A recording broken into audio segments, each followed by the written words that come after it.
శ్రీమాత్రే నమ. ఈ నెల 29వ తారీఖు నాడు అసలు మనకు భారతదేశంలో గ్రహణం ఉన్నదా, ఎందుకు ఇంత మనందరం కూడా ఆలోచన చేస్తున్నాం అన్న విషయాన్ని చూస్తే కనుక మొట్టమొదటిగా శ్రీ మహాదేవ్ ఆస్ట్రాలజీ వారి నేను మీకు తెలియపరుచున్నది ఏమనగా 29వ తారీఖు నాడు ఇండియాలో ఎలాంటి గ్రహణం లేదు.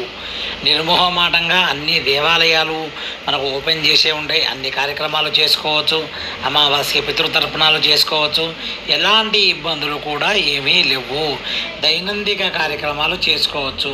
ముఖ్యంగా గర్భవతి స్త్రీలు ఎలాంటి నియమాలు పాటించవలసిన లేదు. ప్రతినిత్యం మనం ఎలా ఉంటామో అలా ఉండవచ్చు. మనకు సెప్టెంబర్ దాకా భారతదేశంలో ఎలాంటి గ్రహణాలు లేవు. వాటిపైన మీరు ఎలాంటివి కూడా నమ్మవలసిన అవసరం లేదు.